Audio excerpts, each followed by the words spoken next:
नमस्कार, स्वागत है आप सभी का जीएस विजन अकेडमी पर। आज हम देखेंगे इस वीडियो में जो छात्रावास अधीक्षक 2016 का क्वेश्चन पेपर था, उसमें पहले पार्ट में हमने कंप्यूटर संबंधित सारे क्वेश्चन जो 50 क्वेश्चन था उसको सॉल्व कर लिए हैं।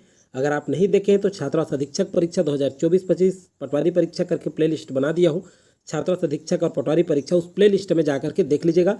2016 का क्वेश्चन पेपर वहाँ पे कंप्यूटर सॉल्व कर चुके हैं। बाकी जो क्वेश्चन 100 क्वेश्चन बचे हैं उसको जो है हम आज देखेंगे। जितना क्वेश्चन हो जाएंगे इसमें मैथ्स का अलग होगा, मैथ्स का जो क्वेश्चन पूछा है उसको अलग रूप में देख लेंगे, मैथ्स रीजनिंग को। बाकी जो जीके है आपके राज्य और समसामयिकी है, राज्य और इंडिया जीके, उस क्वेश्चन को आज हम कंप्लीट करेंगे। तो ये क्वेश्चन पेपर 2016 का है, पुनः एक बार देख लीजिए। और ये सीजी व्यापम द्वारा पूछा गया क्वेश्चन पेपर बहुत इंपॉर्टेंट है आपके आगामी एग्जाम के लिए, क्योंकि आप 2024 एग्जाम में बैठने वाले हैं, तो इसके लिए बहुत इंपॉर्टेंट होगा। तो चलिए शुरू करेंगे। और उससे पहले प्रयोगशाला तकनीशियन भी परीक्षा आपका जल्द होना है, तो उसके लिए भी जो प्रीवियस क्वेश्चन पूछा गया उसको आपको सॉल्व कराया जाएगा। तो ये सेट ए है और 150 क्वेश्चन है, आप देख सकते हैं। तो चलिए सीधा सीधा चलते हैं हम लोग जीके जीएस पर। 50 क्वेश्चन तो हमने कर लिया था, आप सभी को पता है। यहाँ पे आप देख सकते हैं 50 क्वेश्चन हो चुके हैं। अब जो है आगे जो हमारा बच्चा था, ये हिंदी का जो क्वेश्चन पेपर था ये भी हमने कर लिया है। उसमें हिंदी का जो क्वेश्चन पेपर था लगभग आपके 60 क्वेश्चन हो चुके थे। और ये अंग्रेजी है, अंग्रेजी को भी स्किप किए रहते हैं। जब ज़रूरत पड़ेगा तो आप कमेंट जरूर करिएगा। चलिए आगे देखते हैं हम लोग, सीधा सीधा चलते हैं यहाँ पे सामान्य ज्ञान। देखिए सामान्य ज्ञान ये पार्ट है और बहुत इंपॉर्टेंट है। तो चलिए शुरू करते हैं। शुरू करने से पहले चैनल में पहली बार जुड़े हैं तो सब्सक्राइब करके बेल आइकन में ऑल जरूर प्रेस करके रखें, ताकि आप प्रैक्टिस सेट भी अब जो है आपके हॉस्टल वार्डन का आएगा तो उसको भी आप जो है सॉल्व कर सकते हैं, आपकी तैयारी जांच सकते हैं कितना है। तो यहाँ हम सामान्य ज्ञान से क्वेश्चन देखेंगे। चलिए 91 नंबर का क्वेश्चन यहाँ पे है, निम्नलिखित में से किस स्थान पर सुभाष चंद्र बोस आज़ाद हिंद फौज का नेतृत्व ग्रहण किया। तो देखिए किस टाइप से हमको पढ़ना है, किस टाइप से सीजी व्यापम में आपका क्वेश्चन पूछा गया हॉस्टल वार्डन में, ये आपको पता चलता है क्वेश्चन सॉल्व करने से, इसलिए बहुत इंपॉर्टेंट होता है। मैं पुनः एक बार कह रहा हूँ। तो देखिए बैंकॉक, रंगून, सिंगापुर, टोक्यो, तो सही उत्तर होगा इसका सिंगापुर में जो है सुभाष चंद्र बोस जी जो है आज़ाद हिंद फौज का नेतृत्व इन्होंने ग्रहण किए थे। कहाँ पे? सिंगापुर में। तो 91 का सी करेक्ट आंसर है। नेक्स्ट क्वेश्चन की ओर देखते हैं और फाइनल आंसर के साथ देख रहे हैं, ये जो आंसर देख रहे हैं सीजी व्यापम द्वारा। चलिए नेक्स्ट है, स्वतंत्रता के पश्चात निम्नलिखित में से किस योजना द्वारा सिंचाई तथा उद्योग क्षेत्रों में शासकीय निवेश की अनुशंसा की गई है। तो देखिए 92 नंबर का क्वेश्चन यहाँ पे देखिए, नागपुर योजना नहीं, दिल्ली योजना नहीं, मद्रास योजना नहीं, मुंबई योजना में की गई थी। तो 92 का कितना हो जाएगा? डी जो है करेक्ट आंसर होगा। 93 नंबर का क्वेश्चन देखते हैं, निम्न में से कौन से अधिकार संविधान के अनुच्छेद 22 के अंतर्गत गैर नागरिकों को दिए गए हैं। अब देखिए ये कूट में पूछा गया है, गैर नागरिकों को कौन कौन से अधिकार दिए गए हैं। तो देखिए चलिए पढ़ते हैं। गिरफ्तारी, पहला है गिरफ्तारी के कारणों को शीघ्र बताए जाने का अधिकार, ये भी आएगा अनुच्छेद 22 के अंतर्गत। और अपनी रुचि के वकील से परामर्श करने और बचाव का अधिकार, ये भी आएगा। गिरफ्तारी के बाद 24 घंटों के अंदर किसी मजिस्ट्रेट के समक्ष पेश किए जाने का अधिकार, ये भी सही है। उक्त समय से अधिक मजिस्ट्रेट के आदेश के बिना निरोध से स्वतंत्रता, ये भी सही है। तो ये चारों आएगा। तो 93 का जो है डी जो है करेक्ट आंसर होगा। ए, बी, सी और डी ये चारों आएंगे। तो देखिए कूट में आंसर पूछा गया है तो कूट में डी जो है करेक्ट आंसर होगा। चलिए 94 नंबर का क्वेश्चन देखते हैं, निम्नलिखित में से कौन सी जोड़ी सही है कह रहे हैं। तो देखिए कार्बनिक शैल स्लेट ये सही नहीं है। रिक्टर स्केल वायु की गति नहीं नापा जाता। काली कपास मृदा पॉटजॉल ये भी नहीं है। टोर्नेडो ऑस्ट्रेलिया, तो देखिए टोर्नेडो ये ऑस्ट्रेलिया में पाए जाते हैं। तो 94 का डी जो है करेक्ट आंसर होगा। 95 नंबर का क्वेश्चन देखते हैं, गांधी सागर बांध किस नदी पर बनाया गया है। देखिए इंडिया जीके से क्वेश्चन पूछा गया है, इस टाइप से आपको आगामी तैयारी करना है आपको। तो यमुना पर नहीं, चंबल पर। गांधी सागर बांध किस नदी पर बनाया गया है? तो चंबल नदी पर। तो 95 का बी जो है करेक्ट आंसर होगा। 96 नंबर का क्वेश्चन देखते हैं, कौन सा कथन सत्य है। देखिए कौन सा कथन सत्य है पूछ रहा है। तो देखिए अरब सागर के सभी द्वीपों का उद्भव प्रवाल से हुआ है, बिल्कुल सही।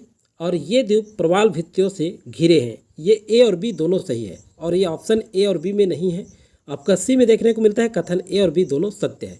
तो 96 का सी जो है करेक्ट आंसर होगा।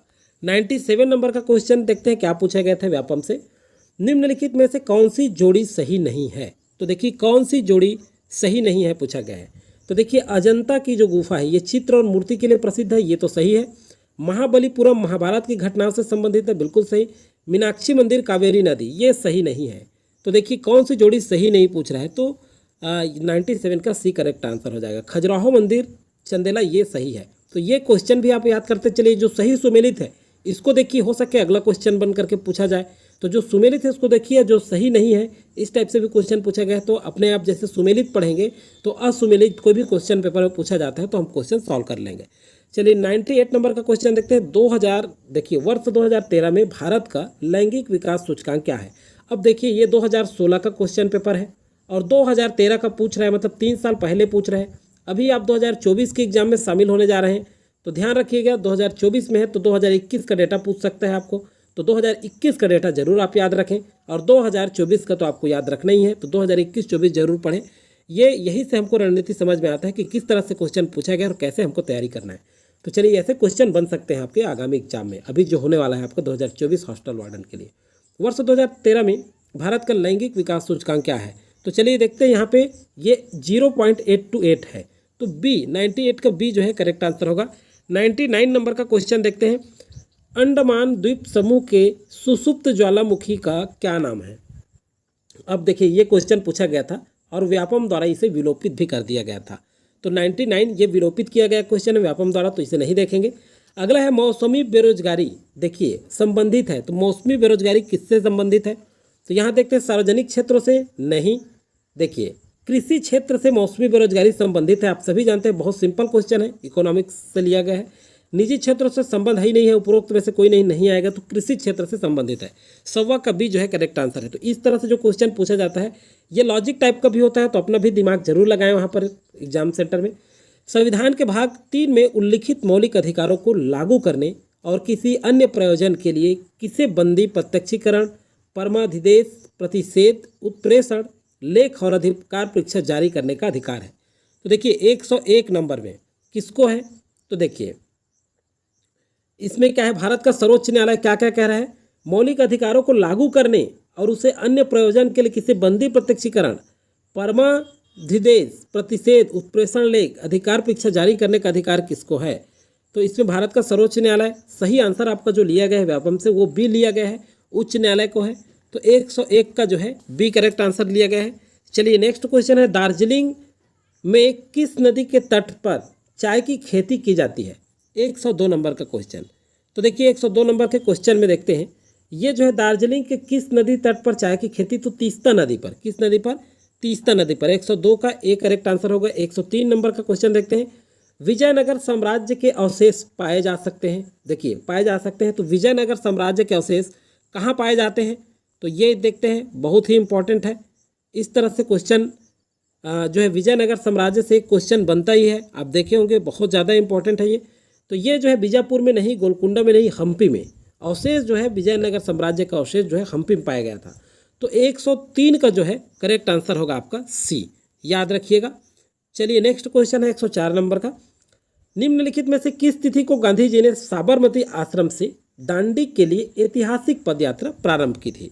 तो देखिए ये जो है 12 मार्च 1930 को, एकदम करेक्ट आंसर है। और आप देख सकते हैं स्टार्टिंग में ही हम पढ़े होते हैं इसे, और ये सभी से बनेगा ऐसे क्वेश्चन। 105 नंबर का क्वेश्चन देखते हैं, लेबर ब्यूरो रिपोर्ट 2014 के अनुसार भारत में कौशल युक्त कार्य शक्ति का प्रतिशत क्या है। तो देखिए इसका प्रतिशत क्या है, 2% था उस समय। तो 105 का बी जो है करेक्ट आंसर होगा। चलिए नेक्स्ट क्वेश्चन है आपका 104, 105 हो गया। 106 नंबर का क्वेश्चन देखते हैं, 2011-12 की नई श्रृंखला पर वर्ष 2014-15 के लिए भारतीय अर्थव्यवस्था में कृषि एवं संबंध क्रियाओं का सकल मूल्यवर्धित आय में क्या हिस्सा है। तो देखिए इस टाइप से क्वेश्चन पूछा गया है, तो आप इस टाइप से क्वेश्चन जरूर तैयार करें आपके करंट अफेयर से संबंधित। तो 106 का 17.6% था उस समय। तो सी जो है करेक्ट आंसर। 107 नंबर का क्वेश्चन देखते हैं, 69वां संवैधानिक संशोधन के अनुसार राष्ट्रीय राजधानी दिल्ली के संबंध में सही क्या है। तो देखिए दिल्ली के संबंध में क्या सही है, तो चलिए देखते हैं। यहाँ पर ये जो है कूट में आंसर लिया गया है, कूट है नीचे देख लीजिएगा। तो देखिए 69वां जो संविधान संशोधन हुआ था उसके अनुसार राजधानी दिल्ली के संबंध में क्या सही है, प्रशासक का पद नाम उपराज्यपाल होगा, गलत। उपराज्यपाल के द्वारा मुख्यमंत्री की नियुक्ति की जाएगी, ये भी सही नहीं है। राष्ट्रपति के द्वारा मुख्यमंत्री की नियुक्ति की जाएगी, ये भी सही नहीं है। और उपराज्यपाल मंत्रिपरिषद की सलाह से अपनी शक्तियों का प्रयोग करेंगे, ये भी सही नहीं है।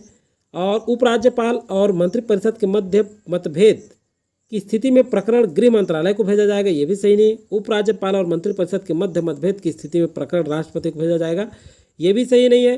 तो उपरोक्त में से कोई नहीं आंसर आएगा। 107 का डी जो है करेक्ट आंसर होगा, ध्यान रखिएगा। कंफ्यूज करने के लिए इस टाइप से क्वेश्चन कभी कभी आता है, तो आपको अच्छे से तैयार करना है। 108 नंबर का क्वेश्चन देखते हैं। निम्न में से किस प्रावधानों के कारण भारतीय न्यायपालिका स्वतंत्र कहलाती है? अब देखिए, ये भी कूट से पूछा गया है, ये कूट से पूछा गया आंसर है। तो देखिए यहाँ पे देखते हैं, चलिए कौन सा प्रावधान है जिसके कारण भारतीय न्यायपालिका स्वतंत्र कहलाती है। तो सबसे पहले देखते हैं, न्यायाधीशों की नियुक्ति कार्यपालिका अध्यक्ष के द्वारा की जाती है, ये आंसर लिया गया है। न्यायाधीशों का वेतन उनके कार्यकाल में कम नहीं किया जा सकता, ये भी सही लिया गया है। और न्यायाधीशों की पदच्युति की प्रक्रिया कठिन है, ये भी सही है। तो ए बी सी। अब उसके बाद देखते हैं डी, देखते हैं। तो न्यायपालिका को न्यायिक पुनरावलोकन का अधिकार दिया गया है, ये सही नहीं लिया गया है। न्यायाधीशों का कार्यकाल लंबा है, ये भी सही लिया गया है। और उसके बाद चलिए देखते हैं आगे, आपका है ए, भारत में संविधान सर्वोच्च है, ये सही नहीं है। भारत राज्यों का एक संघ है, ये भी इस संबंध में सही नहीं लिया गया है। कार्यपालिका विधायिका न्यायपालिका का शक्ति पृथक्करण, ये भी इस संबंध में सही नहीं लिया गया है। ये जो है सही लिया गया है लास्ट। देखिए, कार्यपालिका विधायिका और न्यायपालिका के मध्य शक्तियों का पृथक्करण है, तो एच लिया गया है। तो सी यहाँ पे करेक्ट आंसर लिया गया है आपका व्यापम से। ए बी सी ई और एच, एक बार मिला लेंगे ई और एच। और किस संबंध में कह रहा है, क्वेश्चन जरा अच्छे से पढ़ लीजिए। निम्नलिखित में से किस प्रावधानों के कारण भारतीय न्यायपालिका स्वतंत्र कहलाती है? भारतीय न्यायपालिका स्वतंत्र कहलाती है, ये पूछा जा रहा है। तो यहाँ पे जो है आंसर लिया गया है आपका ए बी सी ई और एच, तो सी यहाँ पे करेक्ट आंसर है। चलिए नेक्स्ट क्वेश्चन है आपका 109 नंबर का क्वेश्चन देखते हैं। इनमें से कौन सा अनुच्छेद 19 के अंतर्गत युक्ति युक्त निर्बंधन है? तो देखिए, युक्ति युक्त निर्बंधन कौन सा है? चलिए, बस स्टैंड के लिए स्थान नियत करना, ये सही है। एक निश्चित कारखानों में न्यूनतम मजदूरी निर्धारित करना, ये भी सही है। किसी व्यापार के लिए लाइसेंस शुल्क निर्धारित करना, ये भी सही है। तो उपरोक्त सभी डी यहाँ पे करेक्ट आंसर लिया गया है 109 नंबर का। 110वें नंबर का क्वेश्चन देखते हैं। वर्ष 2014-15 की अवधि के लिए कृषि मंत्रालय के द्वारा भारत के लिए कुल कितना खाद्यान्न उत्पादन का अनुमान लगाया गया है? अब देखिए 14-15 पूछा है, मतलब 21-22 हमको पढ़ना ही पड़ेगा करंट अफेयर का। तो यहाँ देखिए 110 नंबर का क्वेश्चन, उस समय ये 257.1 मिलियन टन था। तो 110 का जो है सी करेक्ट आंसर है। वैसे इसको आपको याद नहीं रखना है, इसी पैटर्न पे आपको याद रखना है किसका, 2024 का। 2024 करंट अफेयर और 2021-22 आपको पढ़ना है। तो चलिए समसामयिक घटनाक्रम, अब देखते हैं समसामयिक घटनाक्रम से संबंधित क्वेश्चन। निम्नलिखित में से किन राज्यों के समूह में आगामी विधानसभा चुनाव आयोजित होंगे? तो देखिए उस समय पूछा गया था आगामी विधानसभा चुनाव आयोजित होंगी, तो 111 नंबर का क्वेश्चन। तो ये जो है देखिए उस समय क्या था, 5वां 6वां और पहला, देखिए असम में था उस समय, और 5वां केरल में था, और 6वां तमिलनाडु में। तो इस तरह से आंसर लिया गया है। तो सबसे जो है यहाँ पे देख सकते हैं आप, ये डी जो है करेक्ट आंसर लिया गया था। उस समय यही राज्य विधानसभा चुनाव आयोजित हो रही थी, विधानसभा चुनाव आयोजित होगी, तो यहीं पे जो राज्य था 111 का जो है डी करेक्ट आंसर लिया गया है। पहला लिया गया, 6वां लिया गया और 5वां लिया गया। पहला 5वां मतलब केरल और 6वां मतलब तमिलनाडु। तो ये उस समय था। तो इस टाइप से करंट अफेयर आप जरूर देखते चलें। अगला जो है देखिए, अभी लोकसभा जो चुनाव है उससे भी आपके क्वेश्चन बन सकते हैं, तो लोकसभा चुनाव का जरूर पढ़ें आप, किस क्रम का था, क्या था।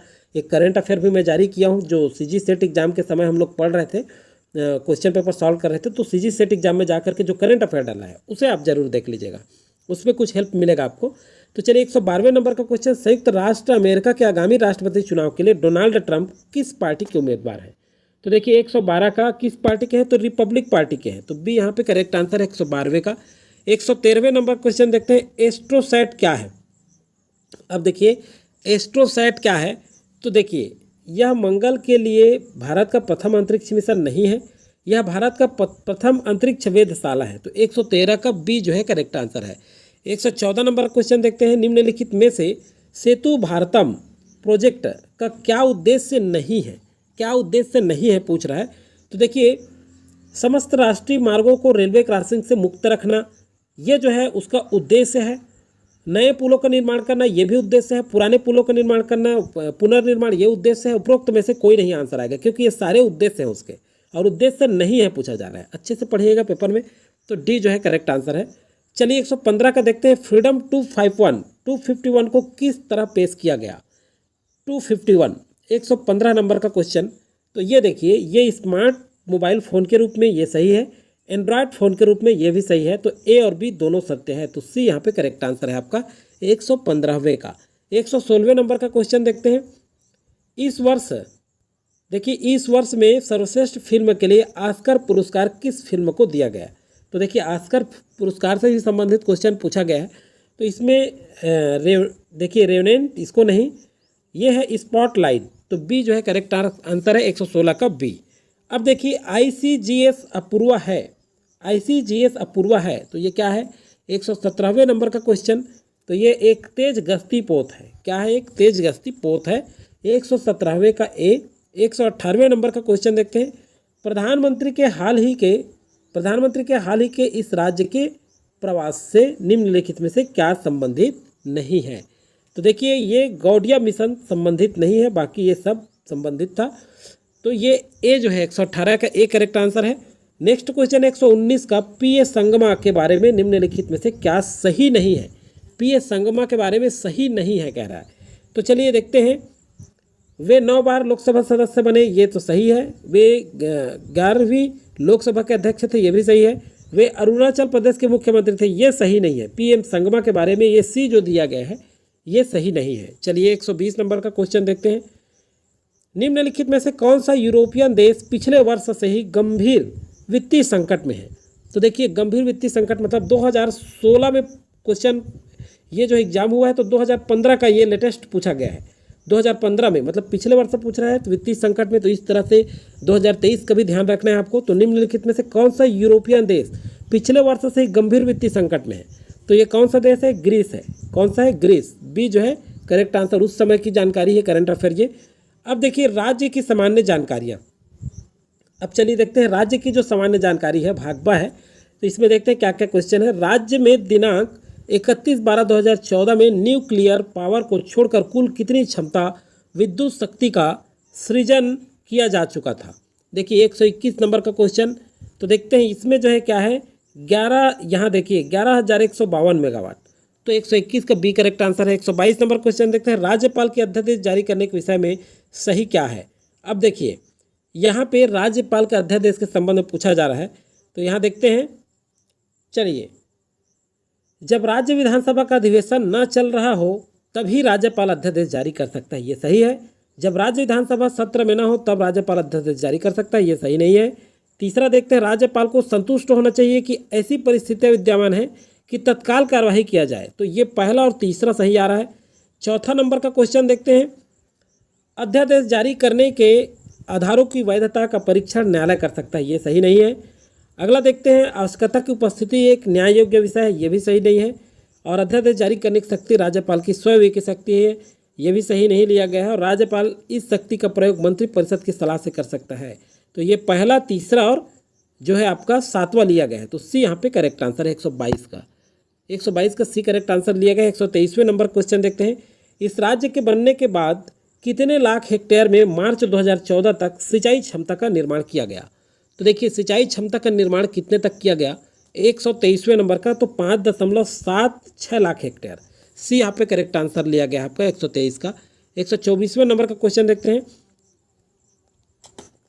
निम्न में से सही क्या है? देखिए निम्न में से सही क्या है? तो ये कूट में आंसर दिया गया है, कूट में आंसर लेना है। चलिए, नगर पालिका परिषद की प्रेसिडेंट इन काउंसिल में एक अध्यक्ष और 7 सदस्य होते हैं, बिल्कुल सही।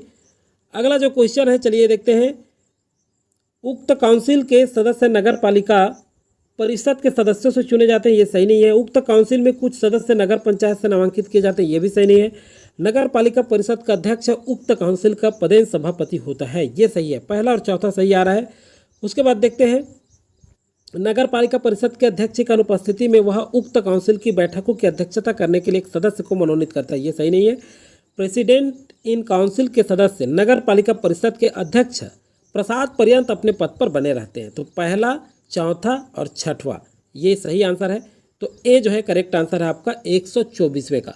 चलिए 125 नंबर का क्वेश्चन देखते हैं। काष्ठ स्थलाकृति से निर्मित स्टेलेक्टाइट एवं स्टेलेक्माइट यहाँ मिलता है। तो ये कुटुम्बसर गुफा में मिलता है, आप सभी जानते हैं, बहुत ही इंपॉर्टेंट क्वेश्चन है। तो 125 का ए करेक्ट आंसर। 126 का राजिम कुंभ मेला कब लगता है? तो ये माघ पूर्णिमा में लगता है, आप सभी को पता है। 126 का ए करेक्ट आंसर होगा। राज्य की प्रमुख खनिज कौन सी है? देखिए राज्य की प्रमुख खनिज कौन सी है? तो लॉ एस का नहीं है, कोयला प्रमुख खनिज है राज्य की, क्योंकि कोयला का अधिक उत्पादन किया जा रहा है, खनन किया जा रहा है, आप सभी जानते हैं। 127 का बी करेक्ट आंसर है। 128 का देखते हैं। जेम्स एंड ज्वेलरी विशेष आर्थिक जोन राज्य में कहाँ सृजित किया गया है?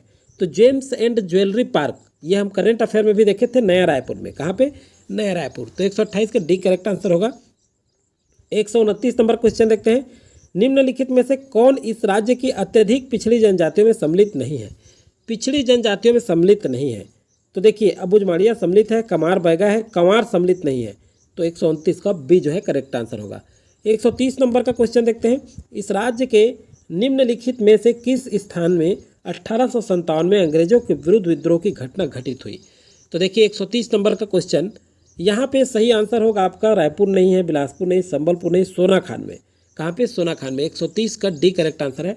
131 का देखते हैं। टाइगर पॉइंट जलप्रपात इस राज्य के किस जिले में स्थित? बिल्कुल एकदम सरल है, तो ये सरगुजा में, आप सभी जानते हैं। 131 का सी। 132 नंबर का क्वेश्चन देखते हैं। निम्नलिखित में से किसके लिए जनौला 5 भाई के एके अंगना इस राज्य में प्रचलित है? 5 भाई का एके अंगना, तो ये क्या है? हथेली। हथेली में 5 भाई होता है, इसके लिए किया गया है। 5 उंगलियां हैं, उसके लिए संकेत किया गया है। तो 132 का डी करेक्ट आंसर है। 133 नंबर का क्वेश्चन देखते हैं। इस राज्य की डौंडी लोहरा जमींदारी में निम्नलिखित में से किस वर्ष में किसान आंदोलन हुआ? डौंडी लोहरा में किस वर्ष में किसान आंदोलन हुआ था? तो 1937 में हुआ था। सी। 133 का सी करेक्ट आंसर है।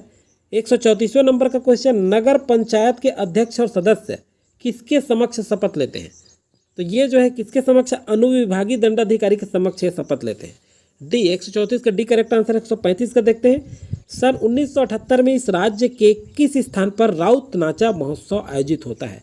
एकदम सरल है, ये तो सभी से बनना चाहिए। तो बी करेक्ट आंसर है, बिलासपुर में होता है, आप सभी जानते हैं, प्रसिद्ध है बिलासपुर का मड़ई। चलिए 136 नंबर का क्वेश्चन देखते हैं। ब्याज भुगतान निम्न व्यय पर शामिल किया जाता है? तो देखिए ब्याज भुगतान किस पर शामिल किया जाता है? तो ये गैर आयोजनागत व्यय में। तो बी करेक्ट आंसर है। कौन सा पर्यटन स्थल संत वल्लभाचार्य का जन्म स्थान माना जाता है? देखिए ये बहुत बार पूछा गया क्वेश्चन है। तो ये आप जानते हैं चंपारण्य जगह है जो वल्लभाचार्य का जन्म स्थान माना जाता है। तो 137 का सी जो है करेक्ट आंसर। और बहुत बार ये क्वेश्चन पूछा गया है, इस क्वेश्चन को अच्छे से तैयार करिए आप। निम्न में से कौन सा कर इस राज्य का प्रमुख कर है? तो वाणिज्यिक कर इस राज्य का प्रमुख कर है। 138 का ए करेक्ट आंसर है। 139 नंबर क्वेश्चन देखते हैं। निम्नलिखित में से किस नाम से इस राज्य के रायगढ़ जिले की धातु मूर्ति कला जानी जाती है? तो देखिए ये यहाँ पे झारा, रायगढ़ का झारा बिल्कुल सही है, और बार बार हम लोग अध्ययन किए हुए हैं इसे, और क्वेश्चन पेपर भी सॉल्व किए, उसमें भी हम देखें इस क्वेश्चन को। 140 नंबर क्वेश्चन। सितंबर 1930 में इस राज्य में महासमुंद नामक स्थान पर निम्नलिखित में से किसके नेतृत्व में जंगल सत्याग्रह हुआ? तो देखिए 140 नंबर का ये शंकर राव गनोदवाले के नेतृत्व में महासमुंद नामक स्थान में जंगल सत्याग्रह हुआ था। तो बी जो है करेक्ट आंसर है 140 का। 141 नंबर का क्वेश्चन देखते हैं। अब खेलकूद है, खेलकूद से संबंधित देखते हैं। अंडर 19 विश्व कप क्रिकेट के संबंध में क्या सही नहीं है? अब देखिए अभी T20 वर्ल्ड कप हुआ है, तो किसने जीता? ये क्वेश्चन आप अच्छे से करिएगा। तो भारत ने जीता है, आप सभी जानते हैं। दक्षिण अफ्रीका उसमें उपविजेता रहा है, तो आप सभी जानते हैं। और दक्षिण अफ्रीका पहली बार फाइनल खेला था। तो चलिए अंडर 19 विश्व कप क्रिकेट के संबंध में क्या सही नहीं है पूछ रहा है। तो ये करंट अफेयर से संबंधित जानकारियाँ थी। तो यहाँ पे देखिए इसमें जो है इसको हमें याद नहीं करना है क्योंकि उस समय का पूछा गया था, अभी हमें याद करना है। किसी कौटी को टूर्नामेंट का खिलाड़ी घोषित किया गया, ये सही नहीं था उस समय। 141 का सी करेक्ट आंसर है। 142 का 21वां फीफा विश्व कप 2018 कहाँ आयोजित किया जाएगा? 2016 का क्वेश्चन पेपर है, 2 साल आगे पूछा है आगामी। अभी 2024 है तो 2026, 2028 ऐसा क्वेश्चन पूछ सकता है। आगामी वाला जरूर देख लें आप। 21वां फीफा विश्व कप 2018 का आयोजन किया जाएगा। तो देखिए 142 नंबर का क्वेश्चन, ये रूस में आयोजित किया जाएगा 2018 का उस समय आंसर था। 142 का जो है सी करेक्ट आंसर था। चलिए 143 नंबर का क्वेश्चन देखते हैं। 12वें दक्षिण एशियाई खेलों का आयोजन कहाँ किया गया? तो देखिए ये जो है कहाँ, गुवाहाटी और शिलांग में। तो बी जो है करेक्ट आंसर है 143 का। 144 का देखते हैं। इस राज्य की खिलाड़ी रेणुका यादव निम्न में से किस खेल से संबंधित है? तो रेणुका यादव ये हॉकी से संबंधित है। बी करेक्ट आंसर है। 145 नंबर का क्वेश्चन को जो है व्यापम डिलीटेड कर दिया था, विलोपित कर दिया गया है व्यापम द्वारा। अगला देखते हैं, देश विदेश से संबंधित क्वेश्चन है। भारतीय औद्योगिक विकास बैंक का प्रारंभ हुआ? तो देखिए ये बहुत इंपॉर्टेंट है, इसे जरूर करें। तो ये 1964 में भारतीय औद्योगिक विकास बैंक का 1966 में प्रारंभ हुआ, ये 1964 में। तो 146 का डी करेक्ट आंसर। 147 का देखते हैं, एशिया तथा पैसिफिक का आर्थिक आयोग का मुख्यालय कहाँ है? तो 147 का ये बैंकॉक में है। सी करेक्ट आंसर है। 148 नंबर का क्वेश्चन देखते हैं, निम्नलिखित में से कौन सा सुमेलित नहीं है? सुमेलित नहीं है पूछ रहा है। तो देखिए बर्लिन राइन यही सुमेलित नहीं है, ए बाकी सभी सुमेलित है, इसे भी देख लेंगे आप एक बार। 149 नंबर का क्वेश्चन देखते हैं, भारतीय ध्वज को किस तिथि से अधिकृत ध्वज के रूप में धारण किया गया? तो ये 15 जुलाई 1947 नहीं 22 जुलाई 1947 को किया गया था। भारतीय ध्वज को अधिकृत ध्वज के रूप में धारण किया गया था कब? 22 जुलाई 1947 को, ध्यान रखेंगे, बहुत इंपॉर्टेंट है। और अंतिम क्वेश्चन है, नीति आयोग के उपाध्यक्ष कौन है? तो अरविंद पनगरिया उस समय नीति आयोग के उपाध्यक्ष थे।